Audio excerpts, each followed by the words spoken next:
boys are born with a broader range of emotional expression than girls. It is absolutely shocking. So they have a higher range, all right? They can express themselves with much more exuberance and joy and excitement. We have made that very clear from infancy that we don't want that kind of emotional expression from a guy. And then we wonder, why is the divorce rate 50%? Of course, it's that, right? Infants are emotionally brilliant. It's their survival mechanism. They come into this world with the capability of reading the environment perfectly. They have to in order to survive. The Chronic Truth Podcast is for informational and educational purposes only. The views expressed by our guests are their personal opinions and do not constitute medical advice. While we share experiences and strategies related to health, neither the host nor the guest are acting as licensed medical professionals unless explicitly stated. Always consult your physician or qualified healthcare provider before making any changes to your treatment plan. Listeners assume all risks associated with implementing any information discussed on this show.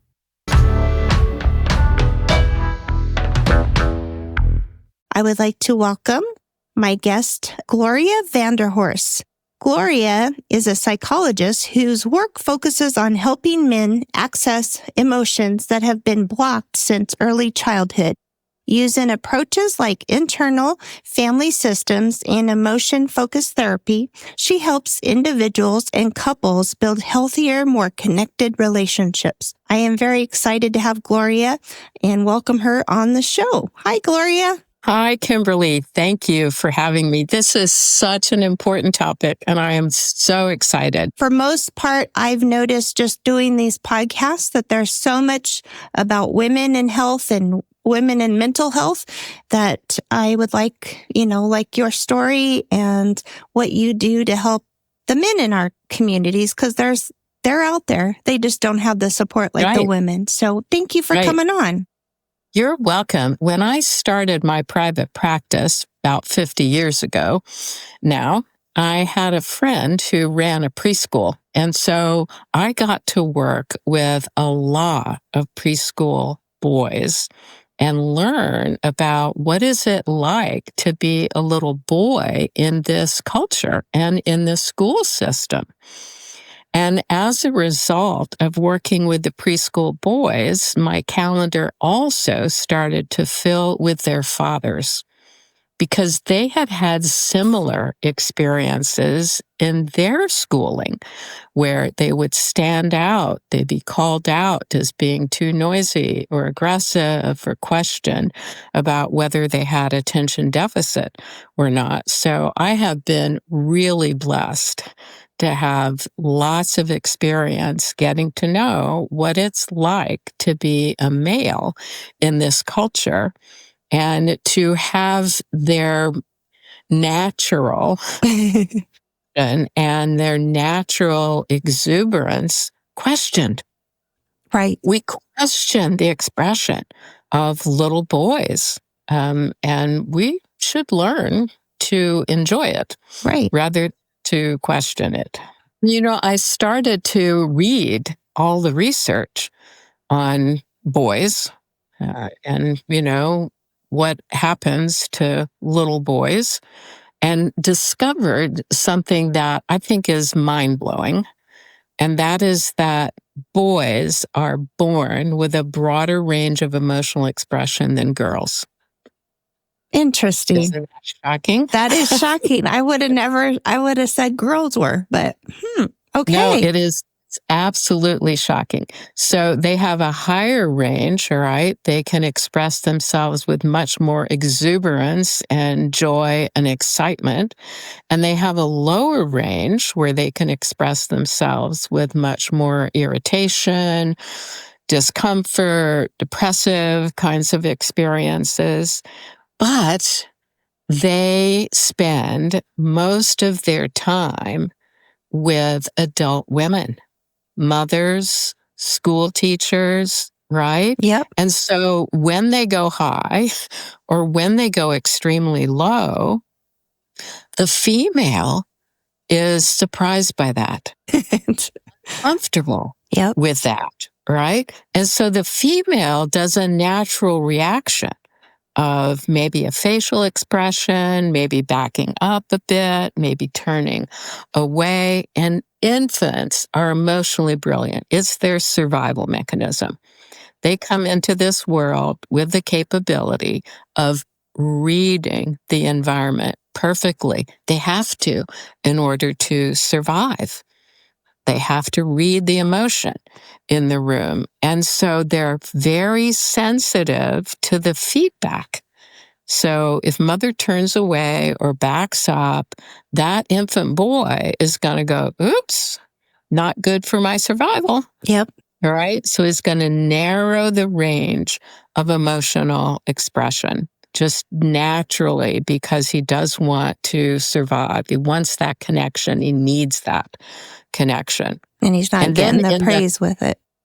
Yeah, right. And then in the culture as a whole, when little boys start to walk, move around independently, we get concerned about the range of emotion that they use. And we train boys not to go into the softer, more tender emotions, right?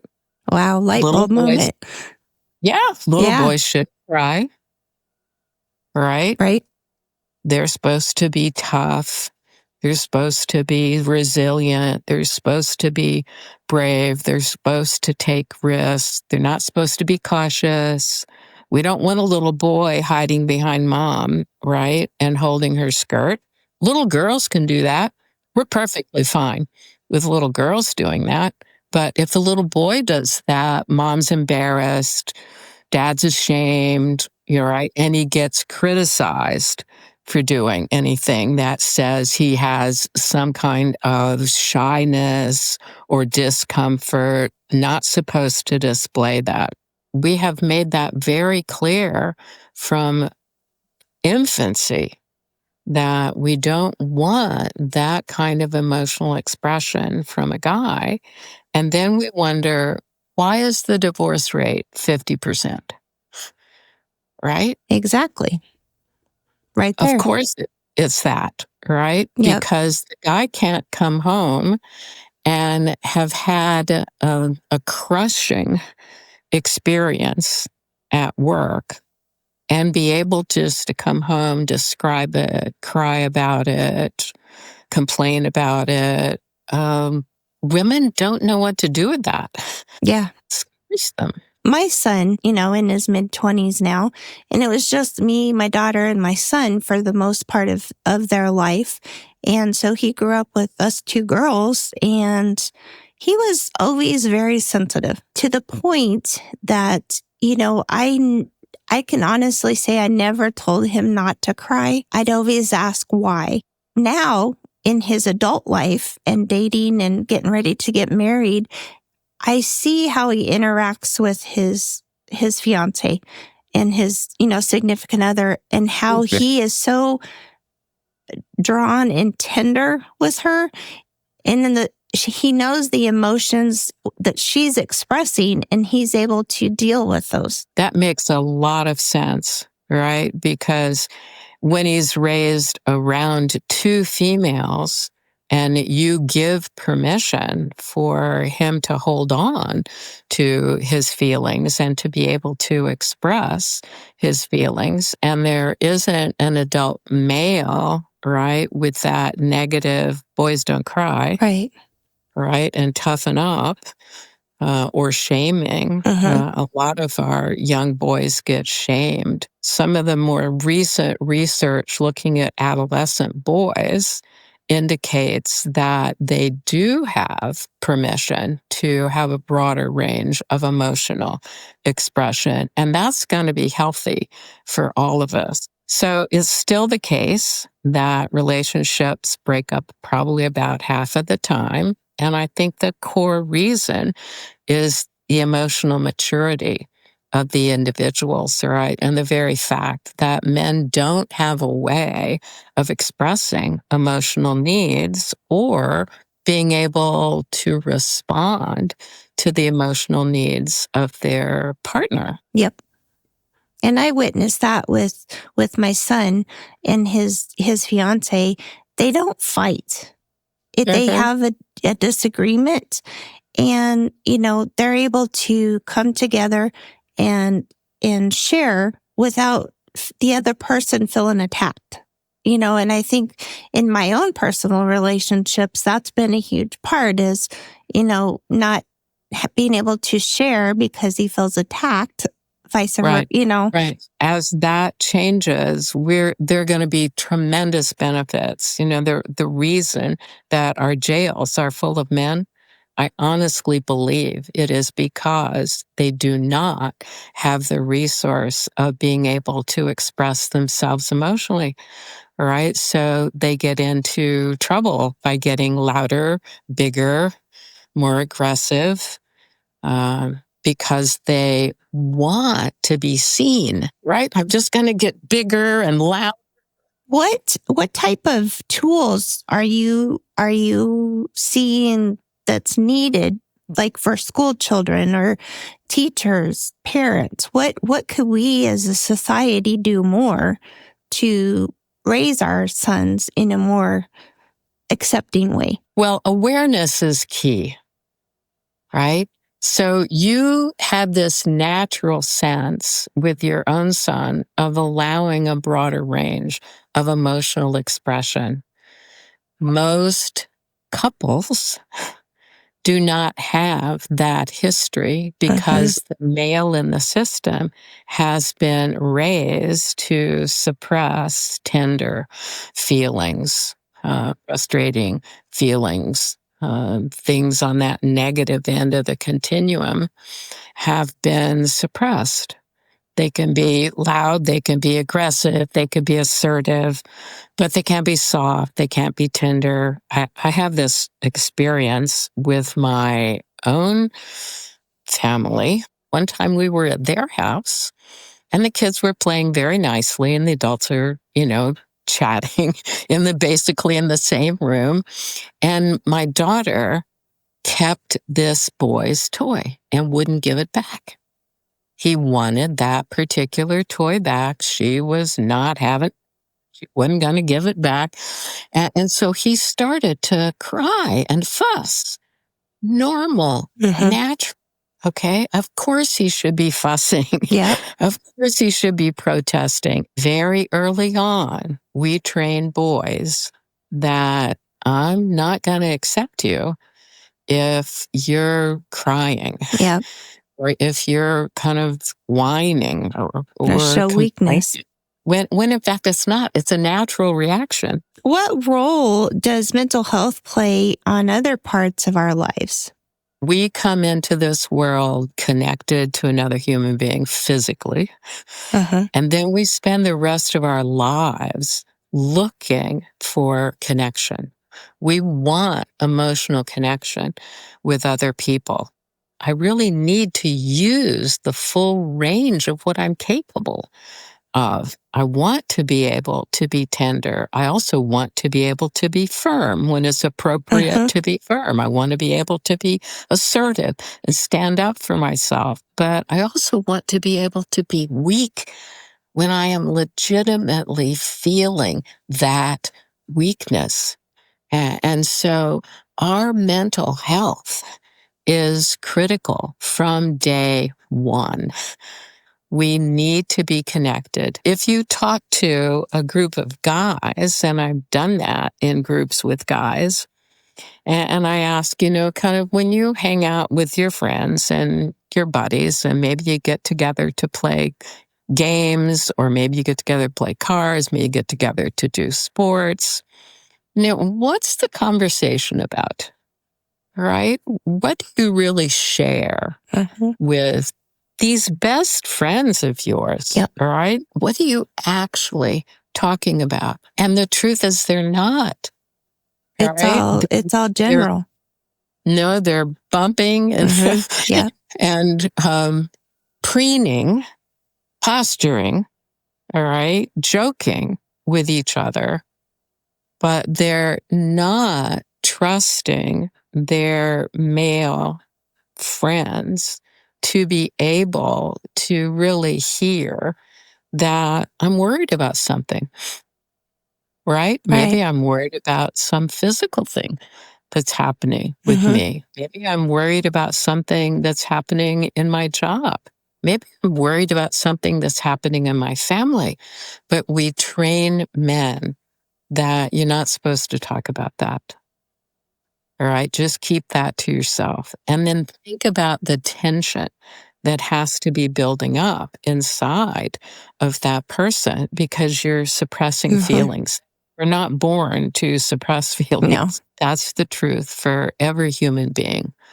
So, my goal is to facilitate men really learning that it's normal and it's natural to be able to identify feelings, to be able to talk about feelings. And I know that in the culture as a whole, there really is a movement to help men regain access to their emotions. There are some wonderful groups that are forming all over the United States to provide support in small groups for men. Some of them are focused on, the loss of divorce. Some of them are focused on fathering. And some of them are just, guys who want a change Yeah. in their lives and really want to be able to break through this barrier of, I can't tell my best friend that I'm worried about some feedback that I got from the doctor last week. Or I can't tell my best friend that, I'm upset with my wife and worried about the relationship and whether I'm still interested in Yeah. her. I mean, you're not talking Yeah. about real content Mm-hmm. of their emotional lives. Now, are you suggesting, I know you were talking about these groups. There's one system I'm very familiar with called Everyman, and it's EVRYMAN. They leave out one of the E's. They do presentations, they have live groups, uh, they have educational processes, and their whole goal is to reopen Mm-hmm. the male's access to the full range of Of emotion emotion. so that they can become, real Mm-hmm. people instead of the kind of the robotic process that we train men Yeah. in.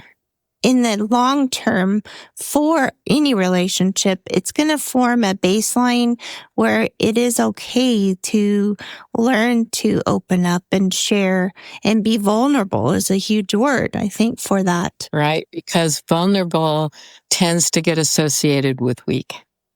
But vulnerable does not mean weak, right? Vulnerable means real. I like And that. I have to Vulnerable be, means real. I it like, means real, right? In order to challenge myself, in order to connect, I have to be real. And that's what vulnerable means. It just means be real. be real and get connected. And it brings you closer to those who you have in your life, whether it's a spouse or even a sibling or a parent. It's going to bring you closer because you'll be able to relate.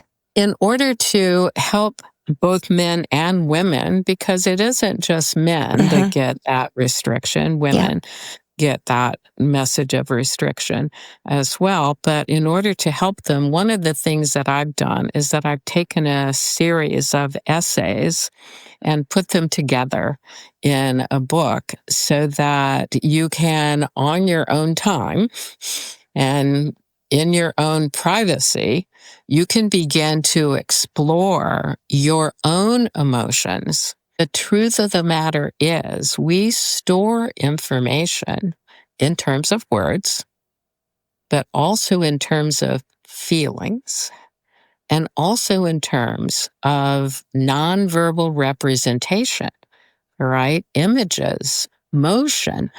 So the clear page gives you the opportunity to respond to the essay with language if you want, but also you can draw, you can scribble, you could use an intense reaction or a very light, airy reaction.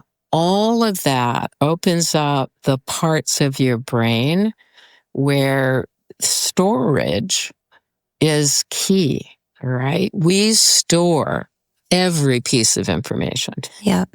I mean, I think the brain is just incredible. It's marvelous. Yeah. We store every piece of information and we can access it. But if we just stick to language, we will never access all of that early history. And a lot of our history is nonverbal history. All right. It is the posture that someone used. Yep. Right? Yep. You think you're in a very comfortable conversation and suddenly somebody's turns their head. Yep. Or rolls their eyes or rolls their eyes. Or gets a somber look. Or looks past you at someone else. Yep. Turns their focus away from you. Very true. Right. Very true. And we hold on to all of that, and it's meaningful, right? It shapes then how we experience ourselves in relationship to others, right? Am I somebody that they want to approach and spend time with, or are they just placating me, right? Because I'm at the party and they have to speak to me, but not really want to engage me. Right. Right. We all have these experiences. So tapping into kind of the nonverbal pieces of our history and the emotional parts of our history is really key to understanding ourselves. And that's what I hope this journal book helps people to do. Now, what is the name of that again? It's Read, Reflect, Respond, the 3 R's of growth and change. Love it. And where can we find this book? You can find that on Amazon. Okay. You can also go through my website to find it if you want. And the website is www.drvanderhorst.com. So it's www.drvanderhorst.com. Also, you can find tons of other resources there. I have explanations and some videos on the different approaches that I use in therapy, internal family systems, and emotion-focused therapy. So you get kind of a sense of what it's like to be engaged in therapy and to take a deeper dive into your own history. And all the blogs that I have ever published are on the website, as well as some other resources. Beautiful. References to this podcast. This has been so enlightening and truly something that needs to be in our society. Starting at, parenting. Like it starts at home. Well, it starts in infancy. Right? Just kind of that awareness that the boy is different emotionally. Yep. And you don't want to narrow those feeling ranges. You really want to be able. Well, and it enables them to have empathy, because that's one thing I've learned with my son is he's not your typical, and I don't want to say typical, but it is kind of generalized right now. He's so in tune to other people's feelings because he knows his own. So I think this is truly helpful and much needed. Thank you so much, Dr. Vanderhorst. You're welcome.